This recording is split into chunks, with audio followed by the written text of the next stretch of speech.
back on a normal game week, Sunday to a Saturday instead of a Thursday to a Thursday, or 12 days off, or scrambling on the 6th day when you find out you're taking over. But it's great to be back in this situation and play another game in the American Conference. Got a lot of momentum going. Last Thursday night was great to get a win on the road at Tulsa. And anytime you can go on the road in this conference and win a football game, you feel really good about it. And, the way we won the game, you can say, hey, we didn't play our best football, and we did not. We can play much better. But the way our kids responded in the fourth quarter and got down, never flinched, never batted an eye, and the way they go about their business offensively, tying the game up, missed the extra point. We could have shut it down right there, and then we get a 3 and out. Get the ball back to the offense and go right down the field, convert some 4th downs, and Raji pops a big one to stick in the end zone there. It was huge, and take the 2-point conversion and go up 38-31, and then they drive it down and get it inside the 5 there, and then get 4 downs stop inside the 5 to win the game, which just speaks a lot of volume of our young men and what they're about, what they've accomplished. And I said this is not the way you want to win, but to win a game like that will go a long ways down the road for us. So just really proud of those guys and the way come out of there with a victory and get the 6th win. Obviously, that's not the goal of this program, but to be bowl eligible and get that out of the way early. And now it's all about going and getting the win number 7 and being 1-0 this week. And I told our guys, we got that same mindset this week as we had all the last 3 weeks, last 4 weeks, I guess, is win every single day. Today we got to win our academics. Tomorrow we got to win on the practice field, and so forth every single day this week. And really focus on the process and not the outcome of every single day. And if we'll do that, we'll give ourselves a chance to win a ball game on Saturday. Since you took over as the interim head coach, you've harped on the seniors and wanting to, be successful for them. What was it like going into the locker room after that win on Thursday and seeing them and celebrate with them? Yeah, you got to understand where they come from too. I mean, if they're 3 wins in, there's a change, and they felt like, hey, this could be the end of my season, the end of my career, and this is how my career is going to end. And then all of a sudden to see those guys, the smile on the face, the joy on their faces, and going to a bowl game, it felt like they've accomplished something. And they got so much more we got to accomplish and get them to 7 wins and then, beyond from there. But just excitement on those guys, and Dustin Hall, who's never been to a bowl game, and just, really proud of those young men and the way they went about their business the last 4 weeks, and the way they've led this football team and put this football team on their back, every single one of them, and kept this thing together. So just proud of those guys. And like I told them, hey, proud of you, but we're not done yet. We got to keep moving forward, and we get North Texas up next. Coach, the penalties, what did you see on film? Did y'all see them, I don't know, any of those plays, like the Dustin Hall play, did y'all get any response from Yeah, you got to control what you control throughout the course of a football game. And I'll say this about officials, because I've been in those officials meetings in the summers and those clinics.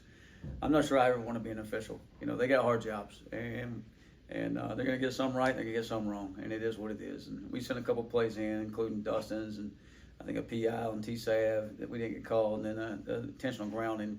And Brian Platt, the head of officials, agreed that all 3 of them should have went our way, and they didn't. It is what it is. I still found a chance, a way to win the football game, and it is what it is.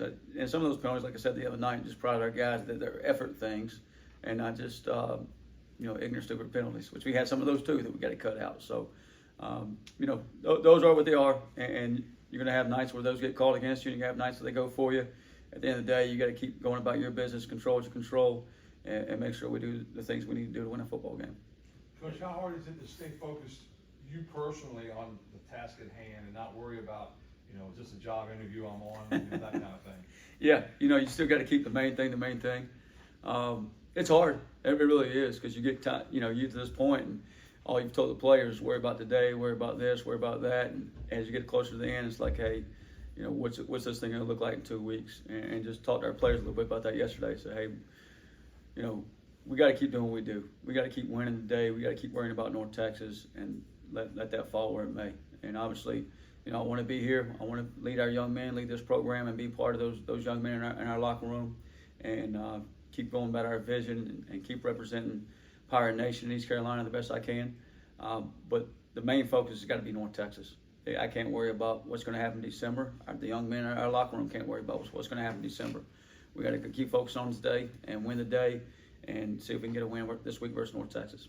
Coach, your first two games, I mean, they're both blowouts. They both went very well. But Yeah. you look at this last one, I know you probably weren't happy with the mistakes at times, but is there any sense of relief to see you guys win ugly and be able to pull that off? I think that's, it's easy to make calls when you're up 50-something or whatever, or have a big lead and, things are going well in the game and, everybody's playing with a lot of confidence. But what about when things don't go your way? What about in life when something doesn't go? How do you respond? And the way our men responded the other night and our players and our coaches was awesome to see. So it gives you a lot of confidence moving in, like, hey, if we get called that same situation in North Texas or Navy or a bowl game, hey, we've been there, done that before. So they've been through those tough times in a tough game where the game's on the line and they got to make a play, and they made the play. So that was awesome to see. And sometimes a win like that will go a lot further than a win when you got a convincing lead the whole game. North Texas has struggled a little more offensively the last 2 weeks. Is that something their opponents have been doing better defensively, or is their offense kind of had a slump? I don't know if we call him struggling. Like Chandler Morris, I think he still had like 500 yards, and he's second in the nation in quarterback touchdowns. So every time I turn on the film, he's scoring another one. And Sheffield, number 10, the receiver's getting loose on somebody. So offensively, I think they're a really good football team. And their head coach is an offensive guru, I call him. His quarterback, the quarterback at Miami, is one of his guys that he coached at Incarnate Word there, and he's always put up huge offensive numbers. So respect the heck out of him and what he's been able to do offensively. And, they started off the year red hot. I think they played a pretty tough schedule here of late, but I'm sure they're happy to be back home. And I'm sure they had a tough game the other night against UTSA, but I'm sure they're looking to rebound from that. So we'll certainly have our hands full on both sides of the football and just trying to make sure and at the same time, as good a football team as they are, and told our guys this the other night or yesterday, we got to still make it about us, and we still got to focus on us and what we do, our process, how we go attack things, and how we got to win each day. So we got to make it about us, even though we respect the heck out of North Texas and their coaching staff and Chandler Morris and all those guys. Is there any update on Sakai's targeting penalty? Yeah, so you always review those things, but they're going to hold that up, upheld, and didn't get overturned or anything like that. So we'll miss him the first half, but he'll practice all week. He'll be fresh and ready to go in the second half. Then Whitson and Chase got banged up. Is there any update on their status rather looking? Yes, those two guys got banged up a little bit in the game, but they'll practice this week, and we'll hopefully have them ready for Saturday and be ready to roll there. Kind of going off, what you said earlier about overcoming adversity. Like Caton had a bit of a struggle Yeah. there at the end of the first half, but to still come out and make the plays to lead you guys. Not only that field goal before that, but the game went drives. How big was that? Yeah, how about the last 3 weeks, 3 ball games? He's let us down in a 2-minute drive all 3 games to get points out of. Sometimes touchdowns. This week happened to end with a 52-yard field goal, which was big to see out of Conrad. But he didn't let those things faze him, and that's what we got to always talk about: the next play mentality, moving on to the next snap. Can't think about what's in the past. Can't look out the rear view mirror. You got to look out the windshield. It's the same thing, and Caton did a great job of that. Otherwise, we wouldn't have won the ball game without Caton. I mean, he makes some throws and makes decisions in the second half. They help win the game, and there's so many scenarios in that game that you can say, hey, that one is the game, or this one is the game. After Winston's fumble, the defense kind of stood tall and didn't allow any points on the board. Caton takes us down, and we get a 2-minute. We hit a 52-yard field goal. Any of those scenarios win us the football game. And then the second half, you can pull out a bunch of those that win you a football game. So just proud of those guys, where they kept battling, through adversity, ups and downs throughout the course of the game, and just did a really good job with that.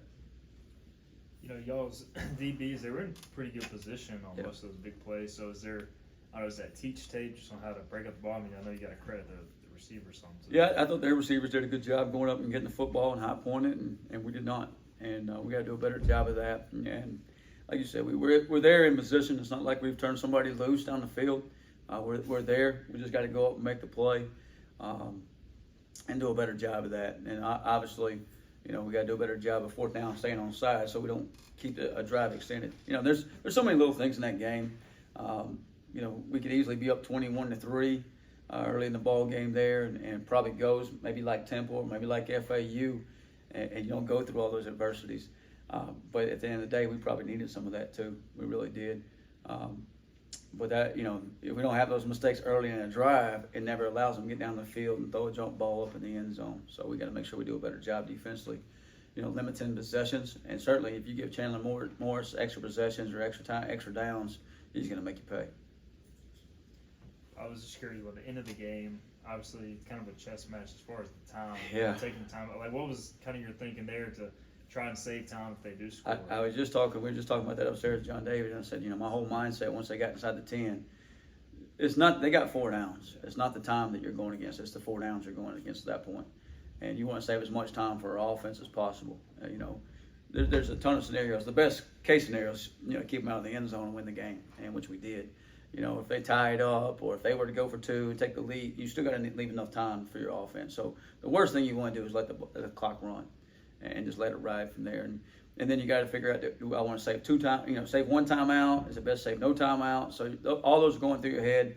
And then you're still playing a little bit of chess game with the other coach as well about when he's going to use his timeout and when he wants to sit on it and what he's going to do. Because I think, on the second down there, he got in a little bit of trouble, so he thought we were going to use the timeout. He was holding it. He was waiting around, and then he ended up using one. So a little bit of a chess match there, but I think at the end of the day, it all worked out for us.